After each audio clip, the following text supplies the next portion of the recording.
When you come into the school system, you're given the answer to all your questions, meaning that the teacher teaches you question and answer at the same time.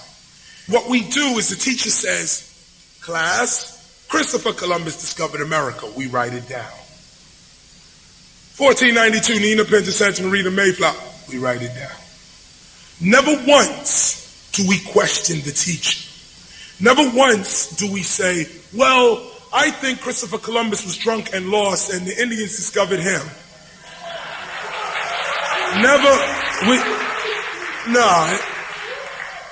The reason we don't ask these questions is because from the time we are very, very young, the point of our education is for you to become well educated so you can get a job, or so that you can hold a job, or so that you can be successful. Learn math, not to learn astronomy, but learn math so that you can count money. Learn how to read, not so that you can read the seasons, read nature, but read so that you can write a resume, so that you can take orders. Your first education is in socialization. Now follow me here. The first thing you learn is how to sit in class. Don't talk out of turn. Raise your hand when you want to speak. Shortest in the front, tallest in the back. This is order, and this creates an ordered society. As you go on with this order, trust the teacher, trust the teacher. The teacher now says, now, Christopher Columbus discovered America. Your socialization tells you don't question the authority. You say, okay, let me write it down, because really the point to my education is for me to get a job. So if I'm going to write this down, really what I want is a good grade. I'm not worried about whether this is true knowledge or not. I'm not worried about, did Christopher Columbus discover America? Did he not discover? All of that is irrelevant. What the purpose of our education becomes is I am memorizing what the teacher tells me, so that when the teacher asks me 2 or 3 weeks later, I could tell the teacher exactly what the teacher told me 2 weeks before. And then those who have said exactly or close to exactly what the teacher has told them 2 weeks ago get the highest grade. You will be a genius in your subjects if all you did was just memorize them and regurgitate them back to the teacher identical to the book. What we are doing is we're fighting. Our intelligence thinks we're really supposed to understand what we know. But that's not the educational process. The educational process is for you to memorize what you know. Then when someone asks you, now what do you know? You speak from memory. Many of us come to school and we don't seek knowledge. We want an A, a B, or a C grade. Now this is where education takes a twofold road. One road tells you that education is supposed to advance your intelligence, your ability to know things, asking questions.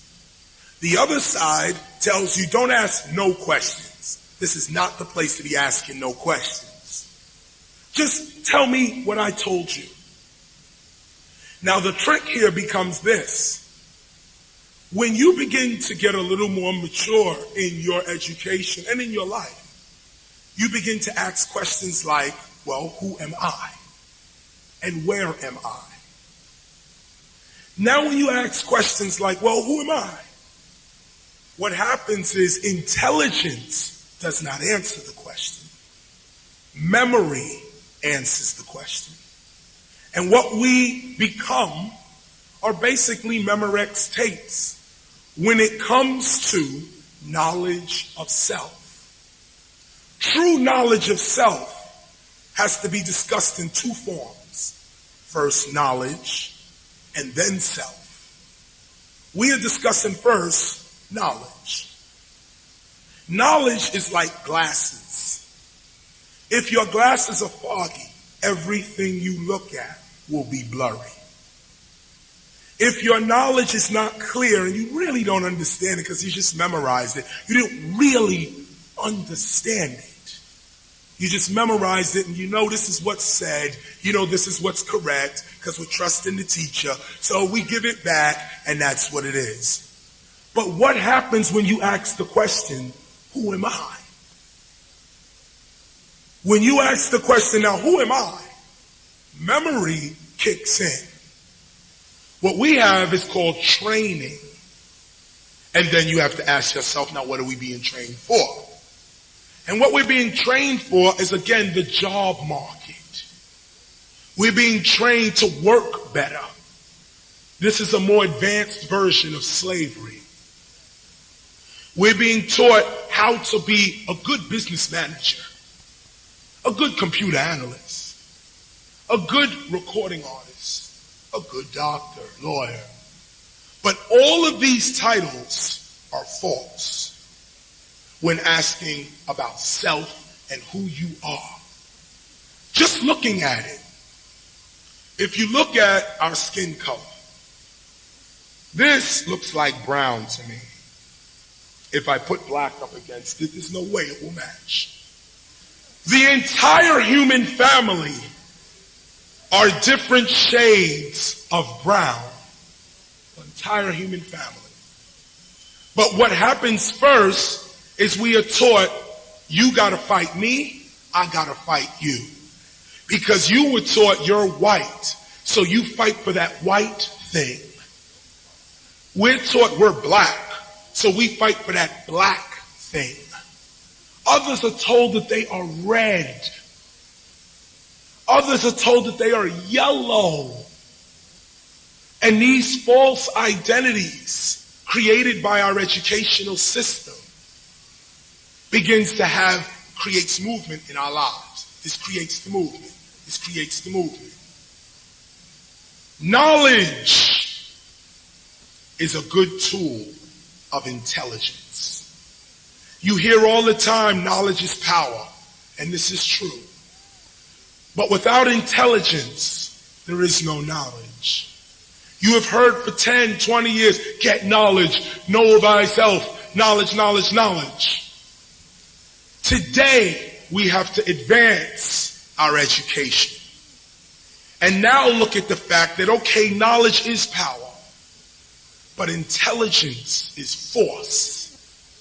Intelligence gives you the ability to land anywhere in the world and know how to survive.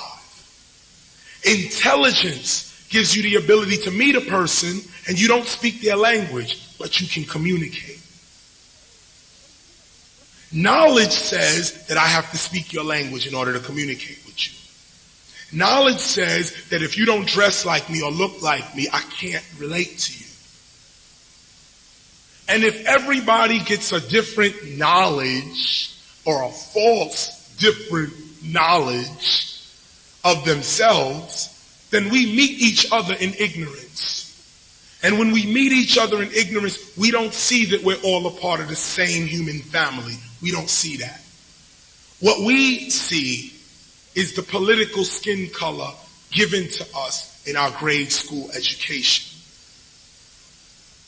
If we are truly interested in knowledge of self, the first thing we must look at is knowledge.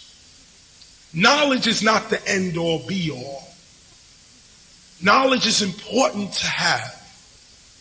But in this day and age, it is more important to be intelligent than to be knowledgeable.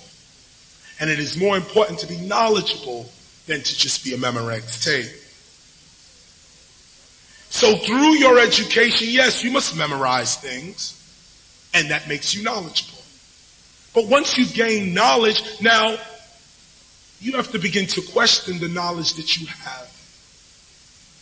Most people, when they say, we need a knowledge of self, what they do is they go on a journey for it. And they start looking or searching for knowledge of themselves or searching for themselves. Self has gone nowhere.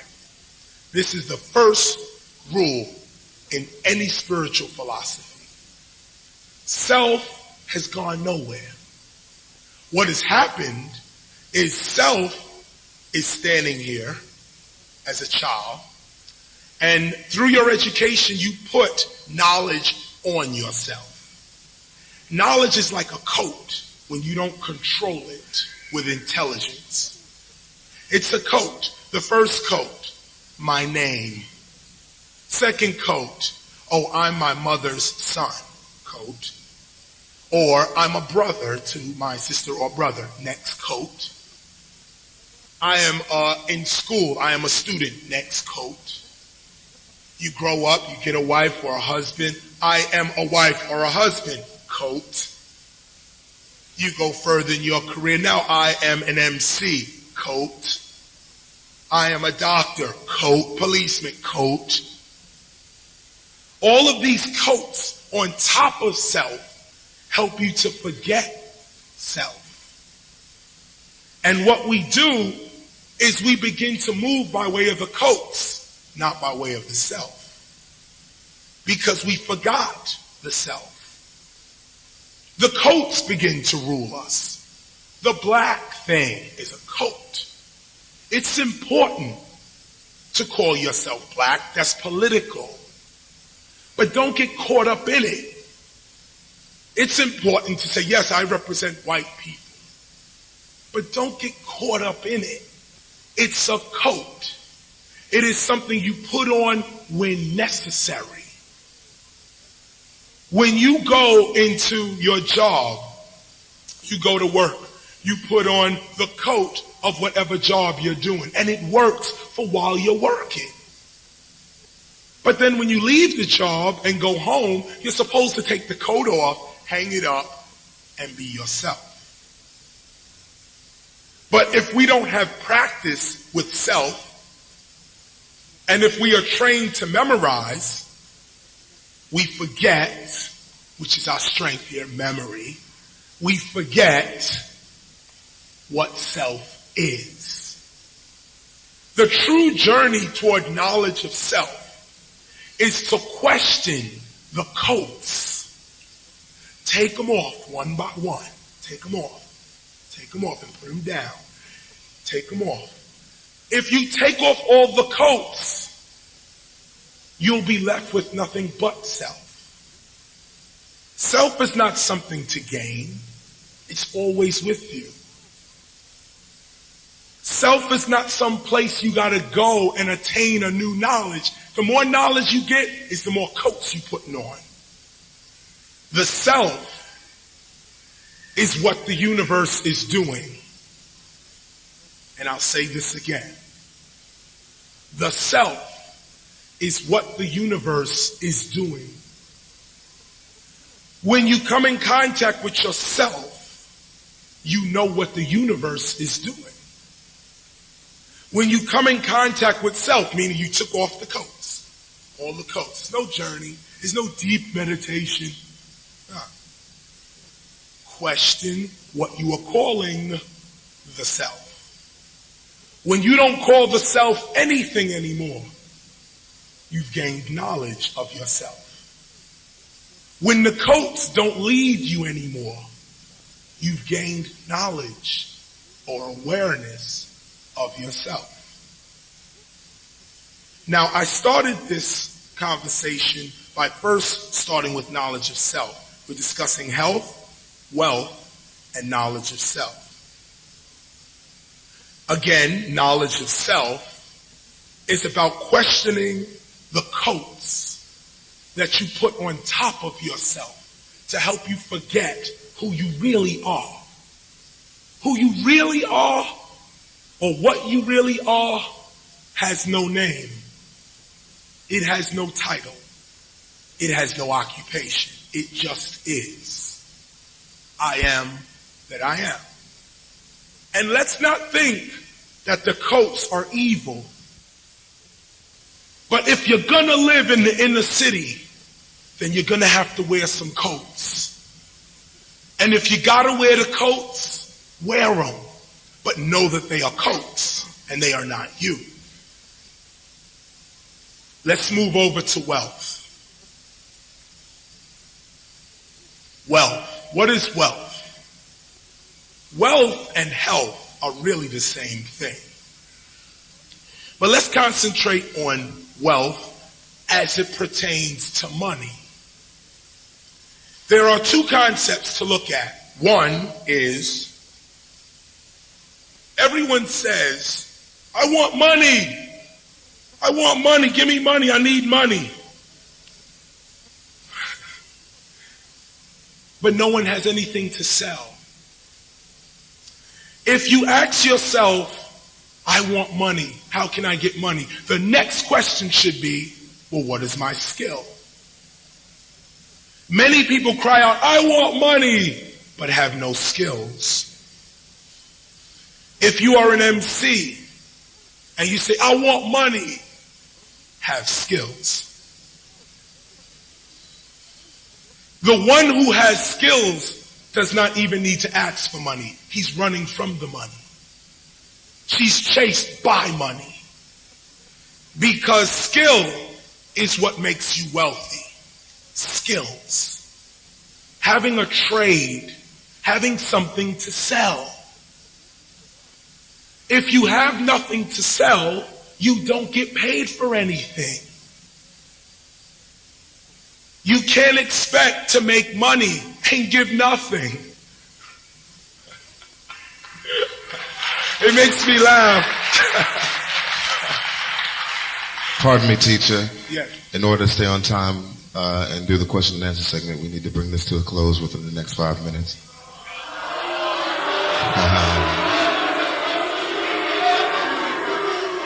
We'll try to hurry this right along. Thank you. I do want to jump down and mingle with you guys too for a minute. Let's continue. Wealth. The beginning of wealth is to have a skill.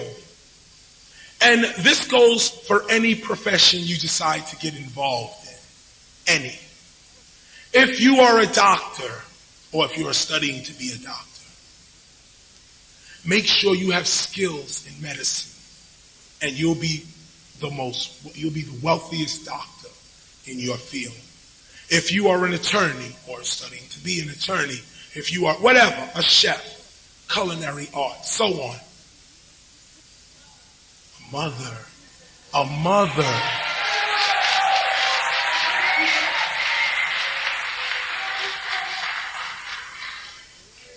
Make sure you have skills.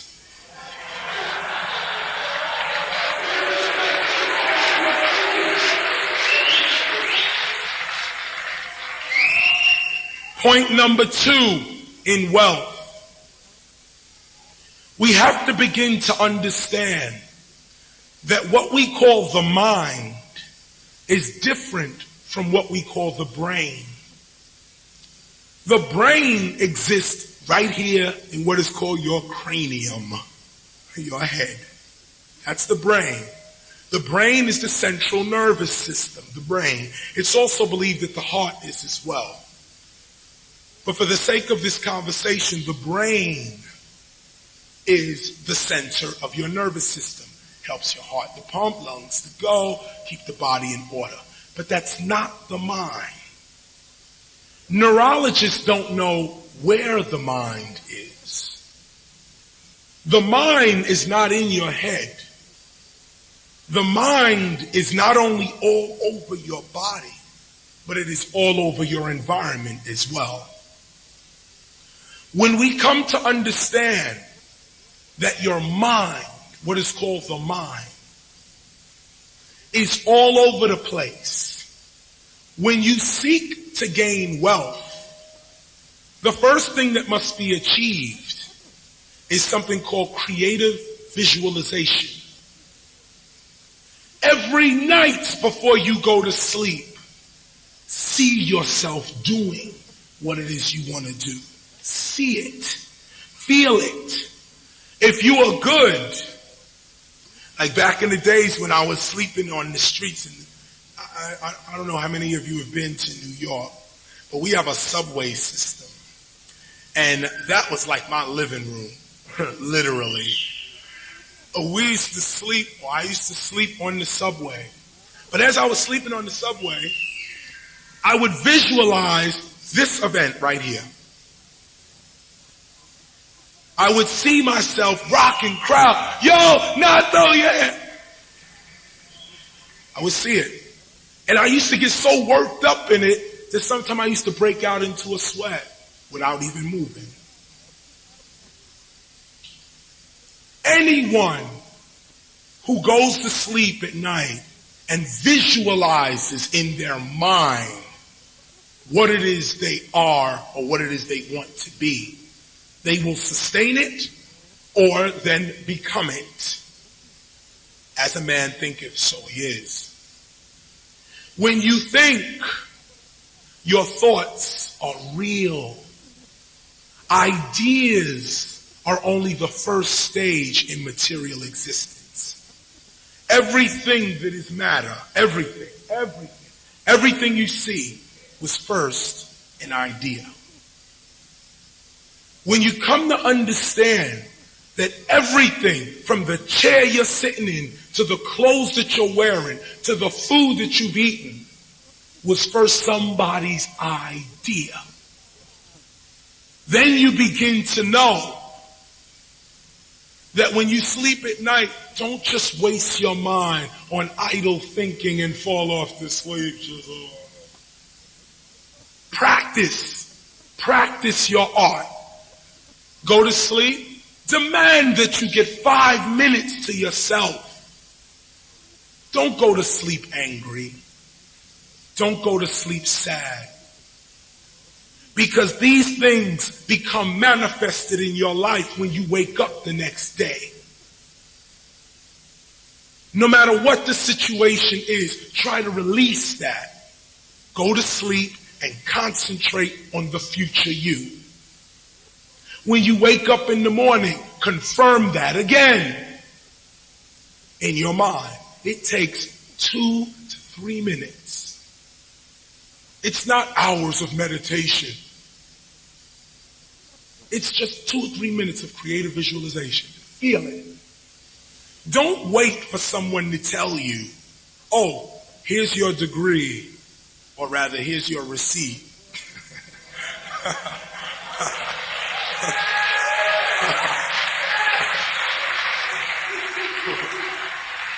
Don't wait for someone to hand you your degree for you to now say, oh, now I'm a doctor. Oh, now I'm a business major. Nah. The minute you decree the word, whatever career you are studying, be it now. I am it. Be it now. The question is the study, or should I say this? The study, you studying it in college or in experience only makes you the best at it. But it doesn't make you it. It doesn't make you that thing. What makes you that thing or that career is your awareness of yourself as the career. Anyone who gives medical advice is a doctor. Don't wait for the degree. And medical advice could just simply mean, yo, here's an aspirin. We put all this other stuff, again, those coats. When you have a headache, or if you catch the flu or whatever, you don't see yourself as a doctor. Many of us start off to go to a doctor. You have to first be a doctor, all of us. You first give yourself medical advice, and the medical advice you give yourself is to go to the doctor. Once you realize the doctor in you that is paying for or empowering these other doctors, then you begin to understand the true concepts of health. Let us discuss health. The object to really good health is prevention.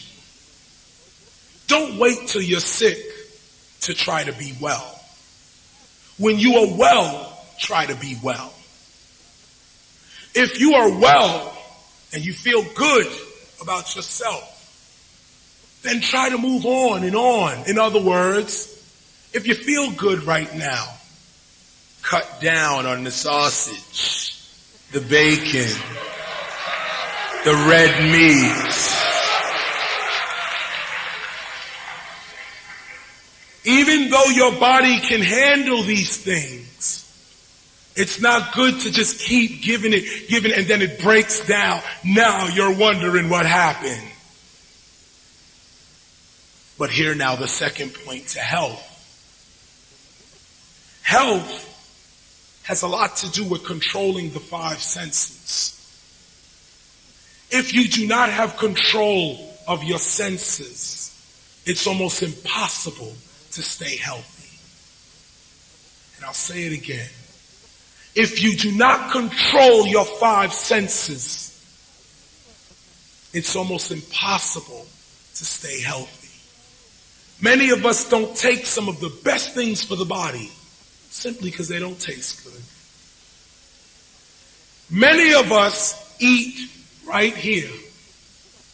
This is where we determine everything that's going in the body, right here in the mouth, with the taste.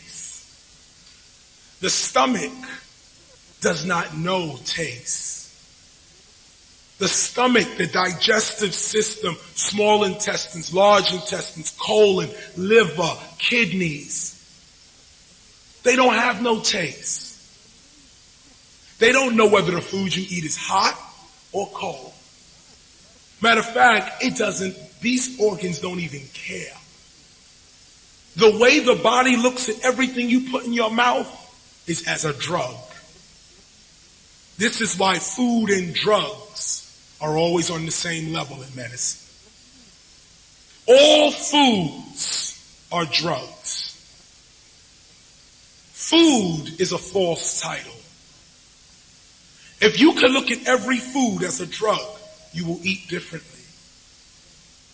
Look at each food as a chemical compound. Don't look at beef as beef with little, for the eye. It looks so bright and they put a little green and that's messing with your senses. Look at it from a chemical perspective. Now, what's in there? What's in it? What is this really made of? When my body eats it, how does the body look at it?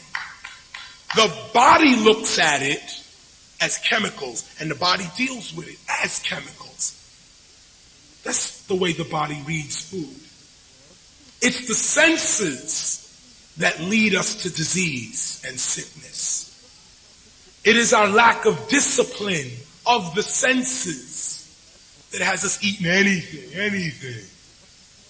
Why is it that when you feel sexually aroused in your mind, your body starts bugging? Because your body is listening to every thought that is coming out of your mind. So every once in a while, sit the body down, maybe in a tub of water or whatever, and say, today is your day, body. Today is your day. I'm going to fast today. You ain't going to do no work today. Today I'm going to abstain from food. I'm just going to drink water and juice. And you can get rid of them things easily. You're not going to work today, body. Here, rest yourself. Believe these are the sciences that will walk us into the 21st century, healthy, wealthy, and wise. Thank you for having me today.